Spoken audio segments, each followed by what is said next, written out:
Technology యుగంలోనూ సమాజంలో మార్పు రావటం లేదు.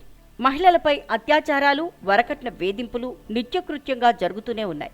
ప్రతిరోజు ఎక్కడో అక్కడ ఇలాంటి సంఘటనలు జరుగుతూనే ఉన్నాయి. అదనపు కట్నం కోసం భార్యను చిత్రహింసలు పెట్టే భర్తలు కొందరైతే, కోడలికి నరకం చూపించే అత్తమామలు కొందరు. తమ కూతురు కూడా ఒకింటి కోడలేనన్న ఇంగితం లేకుండా దారుణంగా ప్రవర్తిస్తున్నారు.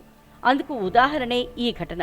ఉత్తరప్రదేశ్లో అదనపు కట్నం కోసం అత్తమామలు కోడలికి HIV వైరస్ ఉన్న ఇంజెక్షన్ ఇచ్చారు. ఈ విషయం తెలుసుకున్న బాధితురాలి తండ్రి కోర్టును ఆశ్రయించారు.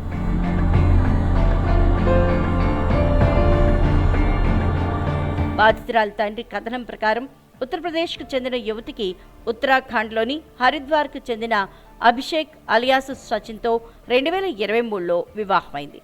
వివాహ సమయంలో వరుడికి 15 లక్షల నగదు కట్నంగా ఇచ్చారు వధువు తల్లిదండ్రులు. కొంతకాలం వీరి కాపురం సజావుగానే సాగింది. ఆ తర్వాత వధువు భర్త, అత్తమామలు తమ కోరికలు తీర్చడానికి కోడల్ని వేధించడం మొదలుపెట్టారు.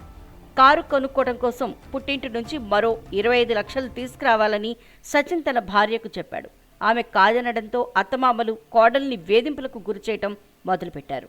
ఈ క్రమంలో యువతి తల్లిదండ్రులకు విషయం చెప్పడంతో తామంత డబ్బు ఇచ్చుకోలేమని చెప్పారు. దీంతో యువతిని ఇంటి నుంచి గెట్టేశారు భర్త, అత్తమామలు. ఆ యువతి తల్లిదండ్రులు గ్రామ పెద్దలను ఆశ్రయించడంతో వారు గ్రామంలో పంచాయతీ పెట్టి సచిన్ కుటుంబానికి సర్ది చెప్పి తిరిగి యువతిని అత్తవారింటికి పంపించారు.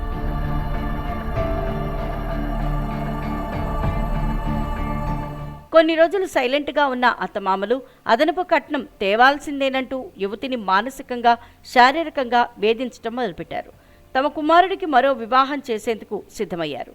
ఈ క్రమంలో కోడల్ని హతమార్చేందుకు ప్లాన్ వేశారు. ఇందులో భాగంగా కోడలికి HIV వైరస్ కలిగిన ఇంజెక్షన్ ఇచ్చారు.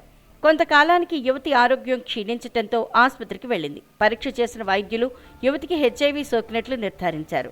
భర్త అభిషేక్కు పరీక్షలు నిర్వహించగా అతనికి నెగిటివ్ అని తేలడంతో బాధిత యువతి తల్లిదండ్రులు పోలీసులకు ఫిర్యాదు చేశారు.